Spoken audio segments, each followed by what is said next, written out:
Bueno, vamos a hablar sobre un resultado que se llama la identidad de Parseval, que tiene que ver con la cuestión de espacios vectoriales con producto interno. Es decir, es una teoría que se puede aplicar al espacio de las funciones que hemos estado trabajando para hacer series de Fourier, y eso al final tiene una consecuencia de una igualdad matemática entre la potencia de la señal y sus coeficientes de Fourier. Entonces, pensemos que tenemos señales que tienen norma finita. Recordemos que la norma que estamos ocupando para las funciones es la inducida por el producto punto, es decir, es el producto punto de una señal consigo misma.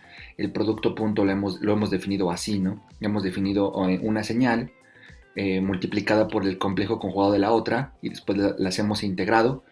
Y esto es la norma al cuadrado, ¿no? Y queremos que si la norma al cuadrado es finita, pues la raíz cuadrada también, entonces la norma será finita. Entonces pensemos en que esas señales tienen energía finita y, norma finita, y la norma es esta integral. Ok, entonces Parseval dice lo siguiente: si tienes un espacio de funciones con un conjunto que es ortonormal completo, recordemos que ortonormal es que cada par de señales es ortogonal, es decir, el producto punto entre cualesquiera dos diferentes de ellas es cero, y normal significa que la norma calculada así vale un uno. Eso es ortonormal.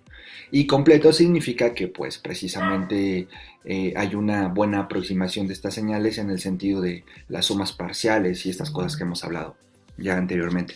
Entonces, cuando el conjunto es ortonormal completo, se satisface la identidad de Parseval. ¿Ok?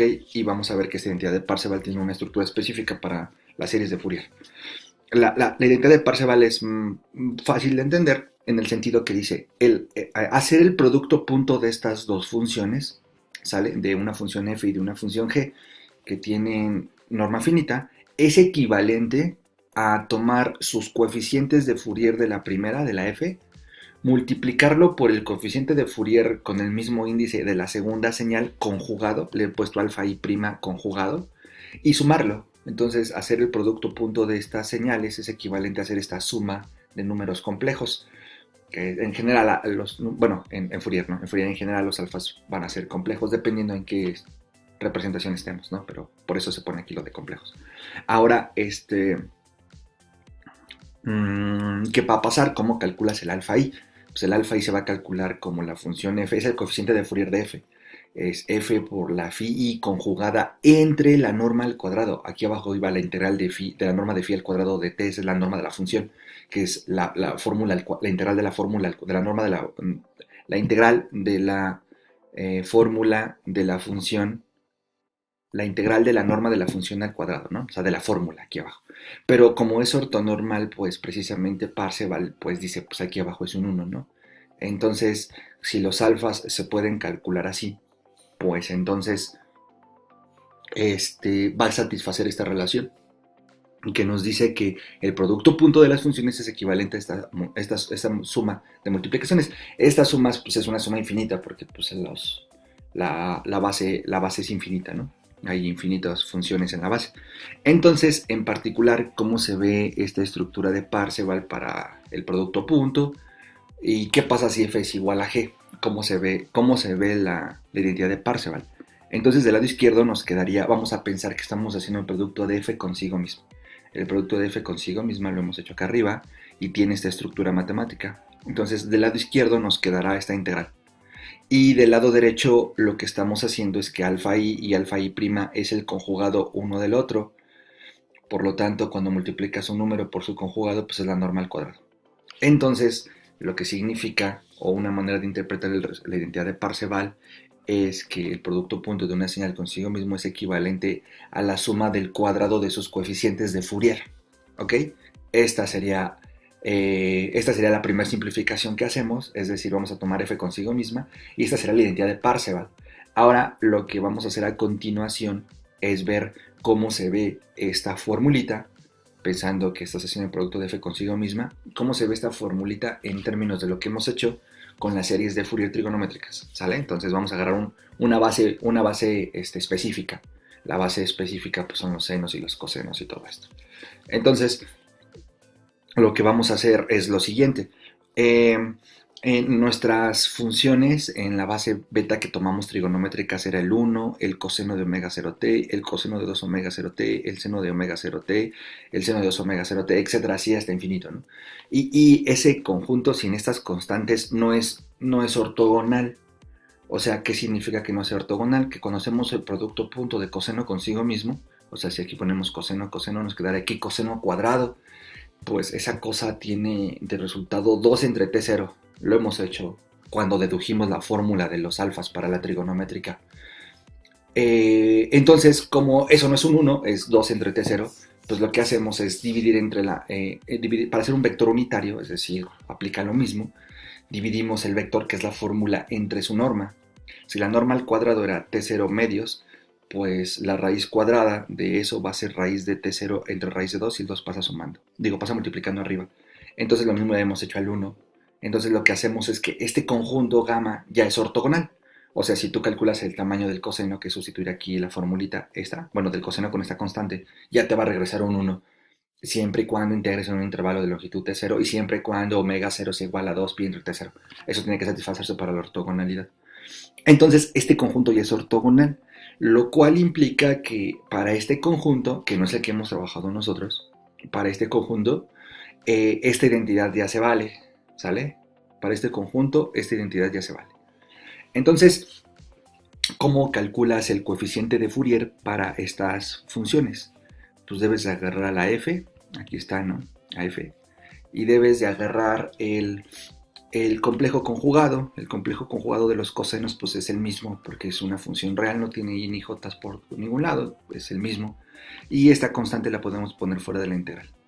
Entonces, ¿qué significa? Que cuando esté aquí hablando de los alfas que tienen que ver con los cosenos, pues los calculo así, ¿sale?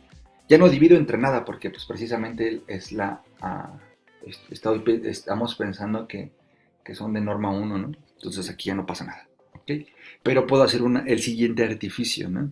El siguiente artificio es que este alfa n, es decir, el coeficiente que multiplica los cosenos, que eventualmente irá aquí sumándose al cuadrado para esta igualdad, lo puedo escribir como esta multiplicación. Observemos que raíz de t0 con t0 pues nos queda raíz abajo, y 2 entre raíz de 2 nos queda raíz de 2 aquí arriba. Entonces, y esta integral pues es esta misma. Entonces hemos puesto esta relación, ¿no? Pero sí lo conocemos, ¿no? Este es nuestro AN. Entonces, este AN, que es el de la trigonométrica, pues va a ser el coeficiente de Fourier multiplicado por raíz de t0 entre raíz de 2, va a ser el coeficiente de Fourier para este conjunto ortogonal. Que es el que quiero ocupar aquí, ¿no? Porque esta hipótesis es con la ortonormalidad, ¿no? Que es el que quiero ocupar aquí, este alfa. Pero lo estoy poniendo en términos de uno que conocemos, con el que trabajamos. La misma historia va a ser para los alfas que tienen que ver con los senos, ¿no? Aquí sería f de t por el seno, pero está escalado, sale esta escala, y pues puedo hacer esta misma factorización. Entonces los alfas que tienen que ver con las funciones senos serían raíz de t0 entre raíz de 2 con b0. Y algo similar puedo hacer con el coeficiente que tiene que ver con el 1. Puedo ver que eso es su a0, que es más o menos lo mismo que hicimos aquí igualito, por raíz de t0. Entonces, ¿qué pasa? Pues bajo estas condiciones ya se vale esta relación de Parseval. Entonces, ¿qué hacemos? Pues decimos que la integral en un intervalo de longitud t0 de la función al cuadrado, que es el lado izquierdo, es igual a la suma de todos los coeficientes de Fourier al cuadrado, ¿sale? Es igual a la suma de todos los coeficientes de Fourier al cuadrado. ¿Qué es lo que dice aquí, no? ¿Cuál es el coeficiente que multiplica, que está asociado a la función 1? Es este. Entonces, lo elevamos al cuadrado y nos queda esto. ¿Cuáles los coeficientes que multiplican a los cosenos? Son todas estas cosas al cuadrado. Entonces nos quedaría t0 entre 2 an cuadrada. Aquí está. ¿Cuáles son los coeficientes de las demás funciones? Pues son los de los senos, que sería b, este coeficiente al cuadrado. Quedaría t0 entre 2bn cuadrada. Entonces podemos factorizar el t0 medios y sumarlos todos, ¿no? Entonces, pues como sumamos todos, el término común es t0, y este t0 está multiplicando y pues pasa dividiendo del otro lado. Entonces nos quedaría que 1 entre t0, la integral en un intervalo de t0 de f de t al cuadrado de t, es igual a a0 al cuadrado, el a0 que conocemos, más un medio de la suma desde n igual a 1 hasta infinito de n cuadrado más bn cuadrado.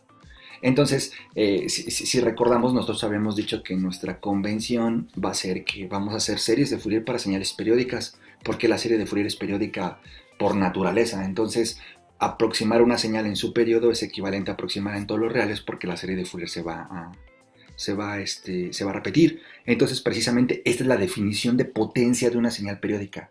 La definición de la potencia de una señal periódica es precisamente esta fórmula. Si f de t es periódica, entonces tenemos esta fórmula. Entonces, ¿cómo se ve Parseval con todas estas restricciones? Bueno, con la trigonométrica compacta, como lo hemos hecho nosotros. Pues lo que te dice Parseval desde el punto de vista de series de Fourier es que la potencia de la función es equivalente a la suma de sus coeficientes de Fourier, la potencia, ¿ok? Así se ve para nuestro caso. La potencia de la señal es equivalente a la suma de los cuadrados de los coeficientes de Fourier. Ese es el resultado, ¿no? En términos de las otras representaciones, A0 es igual a C0 al cuadrado, A0 cuadrado es igual a C0 al cuadrado, AN cuadrada más BN cuadrada es N cuadrada, aquí está.